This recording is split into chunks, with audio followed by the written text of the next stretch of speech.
Comment il va? Ouais. Je suis là. Le duc? Ouais. J'ai pas de nouvelles. T'as pas de nouvelles? Parce que il a pas sorti un nouveau 33 tours ou quelque chose comme ça? Par contre, il y a Medine qui a sorti... Un nouveau 33 tours. Ouais, mais j'écoute pas trop, Medine. Eh ben, je me suis laissée ambiancer, parce que je sais pas si tu te souviens de Grand Pas Paris du 1, tout. qui est un morceau incroyable. Et donc là, il l'a refait, mais avec la nouvelle génération, donc avec des gars genre comme Kobalade, des trucs comme ça. Ok. Et voilà. Et bienvenue sur Skyrock. Ouais, ben pendant que vous faisiez vos Skyrock là, moi j'ai lancé un podcast. non, c'est pas vrai. Si, je te jure, j'ai Ah. lancé le podcast, donc on a enregistré toutes vos conneries là, toutes vos Oupsie. histoires de rap, mais qui étaient super, hein, De hip-hop. de Kobu baladé, tout ça. De hip-hop, ouais. Kobu Balade. Donc voilà, j'ai vraiment bien aimé. Là, on fait un épisode masqué. Parce que, et ça s'entend, je crois, on entend les cric des masques. Donc, Sorry. mais par contre, on est, comme ça, on est safe par rapport à la maladie. Tout à fait. Enfin, on croit, on suppose. On espère. Oui. Et comment ça va depuis tout ce temps? Parce que la dernière fois qu'on a enregistré, c'était il y a 2 semaines. Non, il y a Il y a plus que ça. plus que ça, il y a au moins un mois. Non, il y a 3 semaines, ouais. Ouais, mais les gens le savent pas. Les gens, Non, ils ont les eu gens un savent épisode pas. il y a 2 semaines. C'est vrai. Ouais. Oui, oui, bien sûr. Mais on Ben, va pas leur mentir. On va pas leur mentir. Non. Dernier épisode, si je regarde notre Notion, puisque maintenant nous utilisons Notion aussi comme toutes les startups, on utilise Notion. C'était pas le 14 octobre, un truc comme ça? Je sais pas, je peux pas me souvenir des dates. J'ai pas mon Bonichi Ouais, avec juste. moi. T'as pas ton Bonichi. Alors, Amour Papier, enregistrement. C'était le 14 octobre, effectivement. Et aujourd'hui, nous sommes le 10 novembre. Donc Et ça fait nous presque un mois, ouais. Ça enregistrons- fait presque un mois. Et donc, on l'avait dit à la fin de l'épisode, je crois que c'est à la fin de l'épisode 3 ou de l'épisode 4, qu'est-ce qui est jaune et qui attend? Ouais. Là, on va parler d'un livre, petite histoire, qui est un super bouquin qui a été fabriqué par une maison d'édition suisse qui s'appelle Rollo Press, et surtout qui est le travail de compilation d'un graphiste parisien qui s'appelle Olivier Lebrun. Et voilà, vous le connaissez un peu ce bouquin? Enfin, toi, Maureen, tu le connais parce Non. que tu l'as sous les yeux. Enfin oui, Là, mais maintenant, en ce moment, avant que tu présentement. me le mettes sous les yeux, je n'avais connais. pas connaissance de cet objet. Et toi, Benjamin? Moi, je le connais et je trouve l'idée derrière ce truc complètement malade. Ouais. Ben, si tu veux, je peux te raconter un peu l'histoire de ce truc. En fait, tu me voles la question, donc super. Eh Super. ben, mais vas-y, pose ta question. Non, mais du coup, parce que je crois d'ailleurs que c'est toi et Pierre qui m'en avez parlé, je pense. Ah, ça se peut. Une fois, ou je sais pas, quand on parlait de bouquins tous ensemble. Et je crois que c'était toi ou Pierre qui dit, ouais, vous avez déjà vu ce truc, c'est complètement fou. C'est un livre sur les livres des Simpsons. C'est Et ça. du coup, j'ai halluciné, je me suis demandé qu'est-ce que c'est, et tout ça, et tout ça. Et donc, du coup, refaisons le revival où tu m'expliques ce que c'est que ce petit objet. Voilà, bah ok, on va refaire le revival tout doucement. Je vais essayer de me souvenir de 3 trucs. Et puis, j'ai quand même appelé Olivier, donc l'auteur. Je l'ai appelé hier pour qu'il me reparle un peu, pour refaire un peu tout le topo du livre, quoi. Donc en fait, la genèse du livre, c'est que comme un peu tous les graphistes finalement, et puis même d'autres gens, hein, mais tu te mets toujours un peu à collectionner des choses qui sont de l'ordre un peu de la collection un peu absurde. En fait, il avait fait un premier bouquin sur autour d'une collection d'œuvres d'art volées. Ça a l'air super, ça déjà. Ben ouais, et donc c'est un peu cette idée de trouver un prétexte pour utiliser l'outil du graphisme pour mettre en forme un contenu qui est ben voilà, c'est juste un prétexte à faire des choses, quoi. Ok. Et donc, le premier livre qu'il avait fait, c'est qu'il avait fait une espèce de compilation et un classement de toutes ces photos D'œuvres d'art volées qu'il a récupérées du d'Interpol. site d'Interpol parce Ok. que qui était trouvable sur le site D'accord, d'Interpol, ok. voilà. Et donc cette première petite publication est tombée dans les mains de Urs Leny, donc qui est en fait le fondateur de la maison d'édition Rollo Press, qui est un graphiste suisse qui est Rollo Press, super maison d'édition qui font plein de choses cool. Et donc Urs tombe sur ce fameux bouquin et donc il commence à discuter avec Olivier et tout. Et là, Olivier lui dit, j'ai un autre projet, figure-toi, je collectionne depuis des années les images des livres qui apparaissent dans les épisodes des Simpsons. Et donc, j'en ai une collection, enfin, j'ai toutes ces captures d'écran là qui sont dans un dossier et tout. Et puis, à l'époque, c'était presque exclusivement de l'impression en risographie. Ils en font toujours maintenant, mais donc à l'époque, ils se demandaient mais comment on va imprimer, parce qu'il y avait quand même 350 pages, donc c'était quand même beaucoup. Ils voulaient juste imprimer sur du papier jaune, imprimer en noir sur du papier jaune, et donc comment on le fabrique, quoi, ce bouquin? Et ils se sont rendus compte qu'en fait, non, en riso. Donc, pour revenir à la riso, je ne sais pas si on en avait déjà parlé dans un petit peu, je pense. épisode. Et, merde, ça me revient plus, mais t'avais trouvé vraiment la bonne formule. Je crois que tu avais dit, c'est un peu de la sérigraphie mécanisée. Exactement. Et donc, ils ont préféré attendre un peu pour pouvoir l'imprimer en offset, parce que voilà, ils se rendaient compte que c'était vraiment la meilleure manière de le faire. Et du coup, 2 mots sur l'offset. Alors l'offset, c'est de la sérigraphie mécanisée. Non, l'offset, on est plus alors sur les toutes grosses machines dans les grosses imprimeries où tu imprimes plein de pages à la fois, ou en un seul passage presque ta grande feuille, elle est imprimée dans les 4 couleurs, donc le CMYK, cyan, magenta, jaune et noir, passe dans une machine, et en un coup tout est imprimé, tout est coupé, tout est plié, et parfois t'as même le truc qui est agrafé à la fin si c'est agrafé, enfin bon bref. Donc c'est plus quand tu fais du gros tirage, quoi. Ok. Et donc ils ont quand même fait, ils ont attendu un peu, ils ont fait ce premier tirage, donc qui a été fait, si je ne m'abuse, je regarde mes notes, mais je pense que c'était 1000 exemplaires, c'est ce qu'il m'a dit, ouais c'est ça, c'est 1000 exemplaires pour le premier, et donc du coup on peut, comme ce premier exemplaire, il y avait quoi spécifiquement dedans? Alors, c'est quoi du coup vraiment ce livre? Parce qu'on tease les gens, mais ils se disent mais qu'est-ce que c'est dedans? Eh ben, j'y viens tout doucement. Ah ok. Par rapport à toute cette collection d'images de livres dans les Simpsons, c'est un peu ce côté ironique justement de vouloir faire un livre d'art, un livre de graphisme avec finalement de la culture, de la basse culture, tu vois, si c'est ces mots aussi. Donc il voulait faire un livre avec les mêmes exigences qu'il aurait s'il devait faire un livre sur une collection de sculptures de Rodin. Voilà, c'est ça. Mais là, en l'occurrence, c'est des captures d'écran de livres issus des épisodes des Simpsons, qui est quelque chose qui peut être considéré comme de la culture populaire, quoi. C'est ça, effectivement. Et comme en fait, j'aurais dû enregistrer la discussion que j'ai eue avec lui hier, ça aurait été beaucoup plus simple parce qu'elle faisait pile 20 minutes, c'était pile le format du podcast. Là, je suis en train de raconter des trucs et ça va prendre 1 heure. Mais donc, il a vraiment aussi eu cette espèce de... Enfin, le lien qu'il y avait avec avec Rollo Press sur cette espèce d'ironie du livre, ça ne pouvait se faire que là-bas. Donc, s'il y avait pas, il aurait pu sortir le livre chez ta chaîne ou dans une autre grosse maison d'édition, si c'était vraiment l'idée de faire un livre de culture pop qui soit vendu à des fans des Simpsons, comme ta chaîne en fait d'ailleurs. Comme ta chaîne en fait, tout à fait. Et mais ils étaient pas vraiment dans ce délire-là, et donc il y avait vraiment ce côté il a parlé d'ironie, donc moi je répète ce qu'il dit, mais et donc cette première édition qui s'appelle A Pocket Companion est sortie en 2012. Donc c'est vraiment la première édition. 1000 exemplaires. 1000 exemplaires. Impression offset. Et ils voulaient le sortir pour la New York Art Book Fair. Donc en 2012, et Urs Lenny est parti là-bas avec genre 100 exemplaires, et en 3 heures il a vendu les 100 exemplaires. Donc il lui envoie des images au fur et à mesure de la journée. Je crois que le livre en fait il marche quand même vraiment bien parce que là j'en ai déjà plus. Et donc c'était déjà une première c'était les prémices de la réussite. C'est les prémices de la réussite, on peut le dire. Et alors il y a quelques anecdotes par rapport à ça que j'ai réussi à choper sur internet. Voilà. Il y a notamment, après l'avoir acheté là-bas à New York, il y a une femme qui croise Matt Groening, donc qui après, quelques jours après, je crois, elle est retournée à Los Angeles ou je sais pas trop. Qui est le créateur des Simpsons, pour les gens qui suivent pas. Ouais, Matt Groening qui est le créateur des Simpsons. Merci Benjamin. Pour les gens qui ont vécu 30 ans dans une grotte. Et donc en fait, elle l'a fait signer par Matt Groening. Elle lui a dit tiens regarde, j'ai un livre ici sur les Simpsons.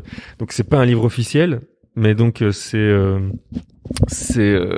espèce de livre de fan, mais en même temps c'est pas que du fan art, tu vois, c'est un truc. Et donc ça c'est une question du coup que j'ai. Je sais pas si tu lui as posé. Du coup, je sais pas si tu vas pouvoir répondre. Mais étant donné que c'est des captures d'écran d'une autre œuvre, oui. en termes de droit, tout ça. Alors justement, ouais. il y vient. Parce que bon, en plus, si Matt Groening tombe dessus et qu'il se dit, j'ai pas eu mes royalties moi là-dessus. Alors justement, c'est une réflexion que Urs Lenny a dans la conférence dont je parlerai tout à l'heure, mais c'était quand il envoyait les commandes. En fait, il était un peu parano, et quand il devait envoyer des commandes, surtout aux États-Unis ou New York, il voyait une adresse New York, Brooklyn ou je sais pas quoi, il allait toujours voir sur Internet si c'était pas un bureau d'avocat qui commandait le livre pour pouvoir leur tomber dessus, parce qu'en fait, et je pense qu'il ne sait toujours pas maintenant la place que peut avoir ce bouquin. Bon, je pense que si là ils en sont à la 4e édition, il doit le savoir, mais en tout cas à l'époque, il savait pas trop la place que pouvait avoir ce bouquin, si c'était un livre d'art et donc une œuvre considérée comme une œuvre d'art, l'utilisation de ces images, ou si c'était de l'exploitation de copyright pas payé, quoi. Ouais. Et donc voilà, donc il y avait un peu cette espèce d'histoire où il était toujours un peu en flip quand il devait envoyer des copies, parce qu'au début, oui, il envoyait vraiment toutes les copies toutes les semaines, vu qu'il y avait des commandes toutes les semaines il allait avec des sacs à dos remplis de livres des Simpsons à envoyer par la poste suisse. Et donc voilà. Et donc pour revenir à cette histoire de donc la femme qui a croisé Matt Groening, et Matt Groening a signé dessus et elle leur a envoyé après. Elle l'a envoyé à Olivier et à Urs. Elle a envoyé la photo de la dédicace. Et Matt Groening a signé genre je suis pas responsable de cette c'est quoi j'ai oublié le mot, mais genre unofficial art, enfin ou voilà, merchandising unofficial, je sais pas quoi. Donc et Matt Groening, par contre, ils savent pas s'il l'a eu parce que ils ont essayé de lui envoyer. En fait, non, ils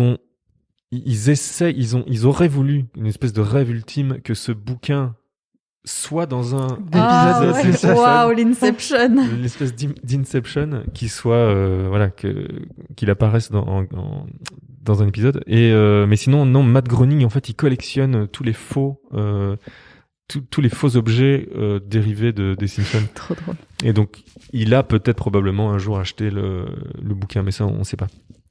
Donc ça c'était donc cette première édition qui est partie en 3 mois. En fait ils ont vendu les 1000 copies. Prolo c'est l'éditeur, IDEA c'est le diffuseur, donc le diffuseur c'est le distributeur. C'est grâce à IDEA qui est je pense c'est hollandais, je pense. C'est hollandais, ouais. Ils ont donc c'est eux qui permettent de retrouver le livre dans toutes les librairies un peu d'art du monde, quoi. Ils ont un réseau de distribution. Et un des libraires, on ne sait pas dans quelle ville, ça il m'a pas dit, mais il y a un des libraires un jour qui reçoit une plainte d'une cliente qui pensait que en fait c'était un livre, une espèce de livre exhaustif une liste exhaustive de tous les livres qui ont fait une apparition dans les Simpsons. Et alors elle a été super choquée et elle s'est plainte en disant il y a un épisode où Monsieur Burns il a un livre avec des licornes et il n'est pas dedans. Et donc je sais pas si elle s'est fait rembourser ou j'en sais rien, mais en tout cas il y avait une histoire comme ça. Et donc cette plainte est remontée dans les oreilles de Olivier et de Urs, et donc ça c'est une partie de l'anecdote. Et la deuxième partie, c'est que du coup en 2013 ils se sont dit il y a quand même une demande, donc on va refaire un livre, mais on n'a pas envie que ce soit une espèce de livre un peu de fétichiser le livre et que ce soit un nouvel objet de collection. Et donc que les fans des Simpsons reviennent racheter parce que c'est le même et qu'ils n'ont pas eu la première édition ou quoi. Et donc en fait c'est carrément une autre série. Donc je crois que c'est 350 pages encore ou un peu moins, mais c'est d'autres images. Donc c'est pas du tout les mêmes que dans l'épisode, que dans le premier. Donc c'est pour ça que ça s'appelle Another Companion. Donc le premier s'appelle A Companion et le deuxième en 2013 s'appelle Another Companion, et donc c'est presque 90% de nouvelles images, et ils ont pas voulu le marketer comme le volume 2 pour pas justement que les gens qui avaient déjà le volume 1 reviennent et donc ça fasse une espèce de boucle de fans. Donc ils ont refusé de capitaliser sur le succès du premier et de pas créer justement un appel d'air pour que plein de gens se disent celui-là est parti en 3 mois, donc il va valoir de l'argent et tout ça. C'est ça, pour justement pas créer cette espèce de fétiche, et surtout pour continuer cette espèce de trucs de désacraliser le livre d'art et tout ça. Voilà, c'est ça. Okay. Et donc celui-là, pareil, de nouveau sold out en quelques mois. Mais entre-temps, ils passent à autre chose, quoi, parce que ils en ont marre, autant Ours que de mater des Simpsons du soir au parce matin. que c'était devenu, genre Olivier, chaque fois qu'il faisait une conférence ou qu'il faisait un truc, c'était de Simpson guy, quoi. Genre on ne lui parlait que de ce bouquin-là. Donc lui, ça le saoulait un peu surtout d'être réduit entre guillemets à ce seul et unique projet, aussi cool soit-il. C'est ça. Surtout que ils avaient en plus après sorti d'autres projets, par exemple. Là, bon, on va pas en parler, mais je vais juste le citer parce que ça fait partie de cette espèce de trilogie et surtout cette même démarche d'espèce d'art parallèle. Mais donc en 2015, ils sortent avec Ours, toujours chez Rollo, un livre sur Bernard Chadebec, qui est un affichiste qui a été employé pendant 40 ans à l'INRS, donc qui est l'Institut National de Recherche de Sécurité.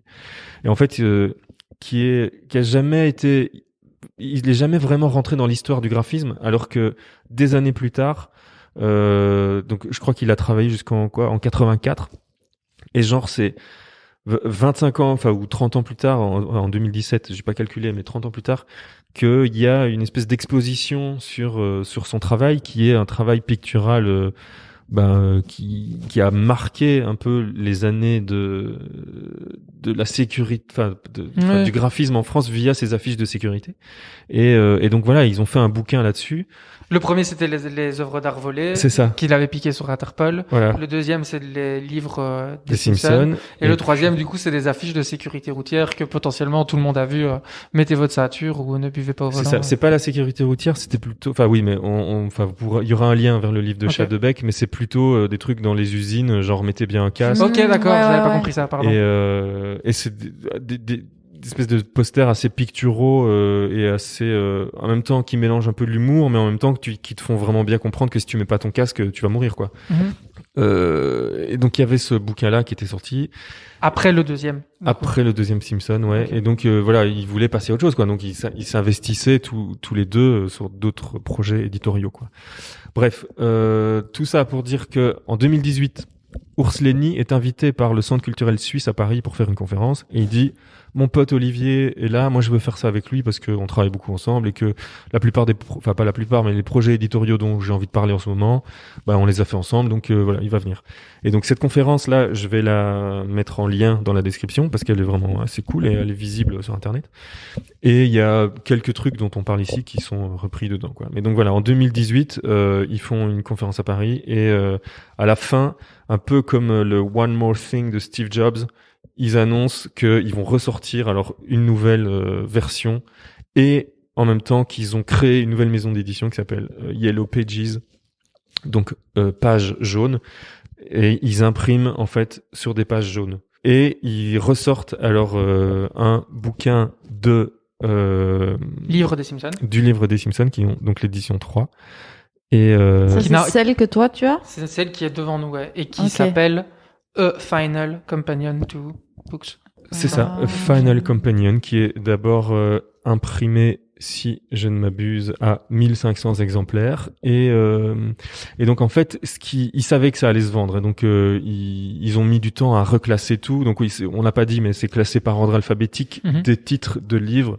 Donc il y a quand même un travail derrière d'édition. Donc il y a quand même ce travail d'éditeur. C'est pas juste on va mettre des images parce que c'est cool et on les met dans n'importe quel sens. Il y a quand même tout ce travail qui rejoint un peu ce qu'on disait dans l'épisode 1. Exactement. Qui est le graphisme, c'est rangé.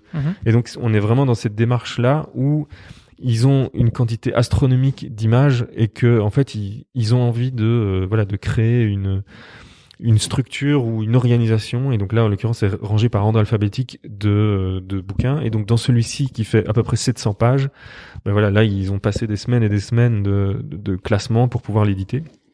Et comme celui-là, on le voit, il est quand même quasiment 3 fois plus épais, ouais. Parce que là, devant nous, donc il faut se dire qu'il y a peut-être dedans le contenu des deux précédents plus encore des choses qui manquaient. C'est ça. Donc en fait, c'est une compilation des précédents, plus alors ils ont rematé, parce qu'entre-temps, il y a des nouvelles saisons qui sortaient, et donc ils ont rematé.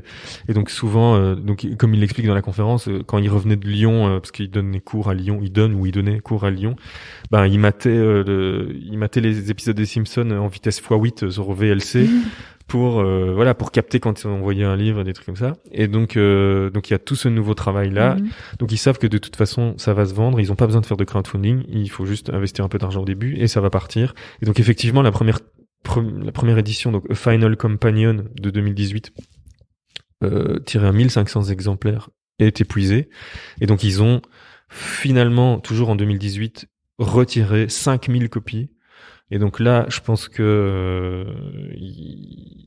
peut-être qu'ils vont en retirer après, mais je pense que là, ils sont pas encore au bout. Et donc voilà, là, ils en sont à la dernière édition. Je sais pas s'il y en aura d'autres. Ouais, parce qu'ils en ont tiré 5000, donc potentiellement, ils sont tranquilles pendant un petit temps. Ouais, oui. Peut-être pas. Enfin, j'espère pour eux que non. Sauf si avec cet épisode, ça relance gros boom effectivement, sur les ventes. On sait pas. Non, mais du coup, c'est marrant parce que je trouve qu'ils se sont vraiment servis de... Enfin, pour reparler vraiment du livre, de tout ce que tu nous as raconté, c'est que ils sont servis d'une idée, en fait, hyper aperçue du début d'utiliser des objets qu'on a, de les classer, d'en faire un bouquin. Et puis après, à chaque réédition, ils se sont reposé la question pour remettre les choses en perspective, parce que en soi, ils auraient pu, c'est tout à fait louable aussi, ils avaient le premier qui a super bien marché, et ils faisaient des rééditions à chaque fois, et t'avais édition 1, édition 2, édition 3, sans véritablement trop le changer. Et le truc était sur des rails, et ça aurait tout aussi bien fonctionné. Mais là, ce qui est cool, enfin, moi, je trouve, c'est qu'ils se sont chaque fois reposé des questions, ils se sont dit, mais qu'est-ce qu'on pourrait faire? On pourrait changer. Et je me souviens quand, on en a parlé avant de faire l'épisode ici, c'est que moi j'en avais un chez moi, mais on savait pas trop lequel c'était. Toi t'en avais un chez toi, tu pensais que c'était le premier, mais on n'était pas vraiment sûr, et on a commencé à regarder. Et donc du coup c'est pour ça qu'on a voulu faire un épisode, parce que c'est un bouquin ou une série de bouquins ou une méthodologie en tout cas qu'ils ont mis en place, et c'est ça qui est super cool. C'est pour ça que moi le mien je ne déballerai sûrement jamais. Oui, c'est ça. Tu vois. Mais c'est ça qui était intéressant aussi, et c'est pour ça qu'on a fait l'épisode là-dessus comme tu le dis, c'est que c'est pas juste un bouquin de fans de Simpsons, quoi. Il y a une histoire qui est derrière, et il y a un travail qui rejoint un peu plus le travail que peut faire un éditeur, un graphiste, ou c'est une œuvre d'art en soi, en fait, et pas juste une compilation d'images des Simpsons. Et à tel point que on lui a déjà demandé mais c'est cool, alors est-ce que tu vas le faire avec Family Guy ou avec BoJack, parce que potentiellement il y a autant de fanbase que voilà, et ça se vendrait super bien et il pourrait se faire un max de blé, mais en fait non, ça l'intéresse pas. Ici c'était vraiment pour prendre, c'est aussi pour ça qu'il avait voulu utiliser les Simpsons, c'est parce qu'il savait que Matt Groening lui-même était un gars qui était rempli d'ironie par rapport au monde, à la pop culture et tout ça. Et par rapport à son propre succès aussi, je pense. Et effectivement. Ouais. Et donc c'est pour ça que eux, ça les intéresse pas de en faire un sur South Park ou sur voilà. Et du coup, c'est cool parce que là, ce qu'on est en train d'expliquer, c'est qu'un livre, parfois, c'est pas, il y a le contenu, mais il y a aussi la manière dont il a été conçu. Est-ce que l'objet parle de, je redis ça, mais c'est que ce livre, en fait, moi, je l'ai pas déballé, mais tu vois, il raconte quelque chose, même si je ne l'ai jamais ouvert et que je ne sais pas ce qu'il y a dedans. Ce qui est cool, c'est l'histoire qu'il y a derrière, et il y a ça pour beaucoup de bouquins et pour plein d'autres objets, hein. Je dis pas, mais comme là, on parle de papier, on est là-dessus, quoi. Mais sûrement que dans Amour Papier, on en aura plein d'autres projets à raconter qui ont un peu cette démarche-là, mais c'est vrai que de ce livre-là, c'est ça qui est cool, quoi. Outre la hype, parce que je me souviens quand on en avait parlé, apparemment, sur Amazon, il est achetable d'occasion à $350, ce qui en soi est drôle, mais ce qui est presque un non-sens aussi, parce que du coup, c'est de ne presque pas comprendre ce qu'ils ont voulu faire, eux, de ironiser sur le livre d'art et sur des livres qui sont en série limitée et qui peuvent être vendus à des milliers d'euros, voire des millions d'euros. C'est marrant parce que du coup, j'ai pas du tout la même approche que vous, mais aussi parce que moi, je ne travaille pas du tout dans le graphisme, donc ça, il y a peut-être un petit lien quand même. Mais moi, je vois surtout la partie rangement du graphisme et du coup, et plutôt la partie presque utilitaire de l'objet. C'est-à-dire que, en fait, je me dis à partir de ça, c'est une espèce de, alors plutôt le dernier qui est peut-être entre guillemets un peu plus complet que les précédentes éditions. Mais c'est une espèce d'immense base de données comme point de départ, genre d'études sociologiques, tu vois, se dire, ok, c'est quoi l'occurrence qui revient le plus? À mon avis, il y a de fortes chances que ce soit la Bible. Je pense.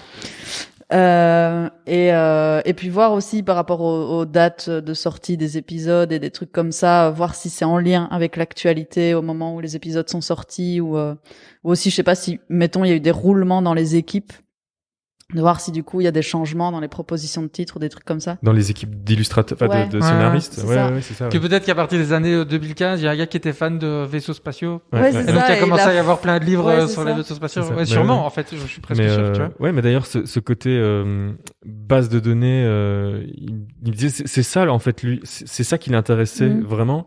Et dans les dernières années pas de sa vie parce qu'il n'est pas mort, mais dans ces dernières années, donc à partir de 2017-18, dans les conférences, il arrêtait de montrer, il montrait plus le livre. En fait, il montrait presque juste le fichier Excel avec juste les 350 titres. Oh là là. Et ça y est, vous avez prononcé le mot Excel, voilà. Fichier Excel. Mais après, ouais, ce côté rangement, je comprends peut-être que toi, ça te touche un peu plus parce que ça se rapproche un peu plus peut-être de ton métier de cœur, le montage. On est un peu plus dans raconter des histoires avec des parties de choses, quoi. Peut-être.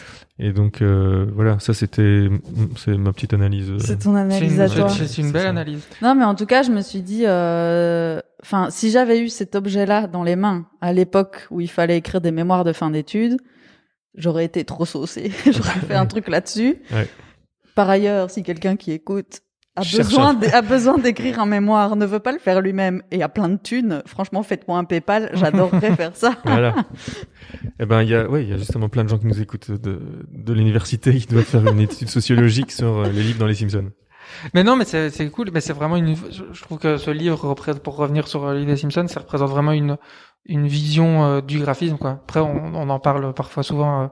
Il y a plusieurs manières de voir ce métier, ce travail, cette pratique. On peut l'appeler un peu comme on veut, mais je trouve que ce bouquin-là, même dans sa forme, à quoi il ressemble et tout, je trouve qu'il est vraiment hyper témoin d'une manière de faire le graphisme qui est ranger, c'est classer des choses pour en faire émerger de nouvelles, etc.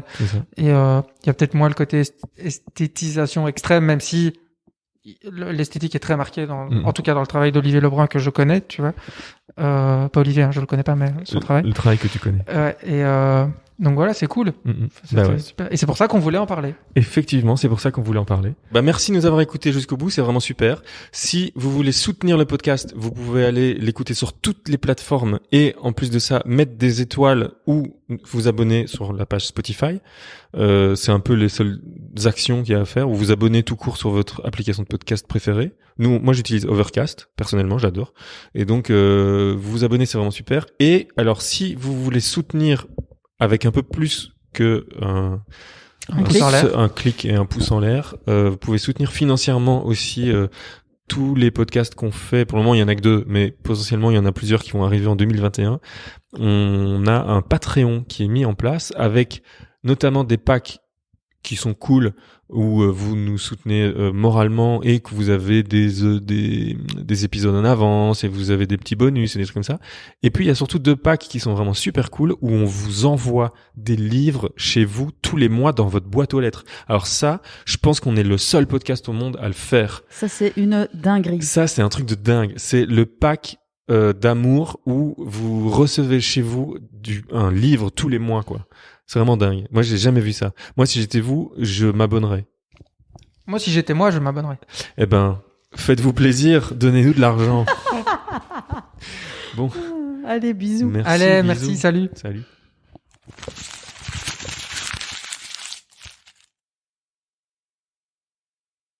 Ouais. Les livres au cinéma. Yep. Et est-ce que on wrap up? C'est-à-dire? Est-ce qu'on termine? Mais oui, wrap up, ça veut dire terminer? Ça veut dire emballer, quoi. Comme emballer. Un wrap. Du coup, la crêpe wrap, c'est parce que waouh. Et ouais. En fait, c'est sûrement le truc le plus cool que j'ai appris aujourd'hui. Et ouais. D'ailleurs, c'est amour papier, on apprend de tout, hein. On apprend à emballer. Tout à fait. Papier cadeau. Allez, c'est tout. Voilà, c'est le premier épisode en plus. Non, alors bon. Bon, il fait combien de temps? Il fait 46 minutes là. Oh my goodness. Il va falloir remonter. Il y a plein de trucs, il y a plein d'hésitations. Il y a plein de bonus.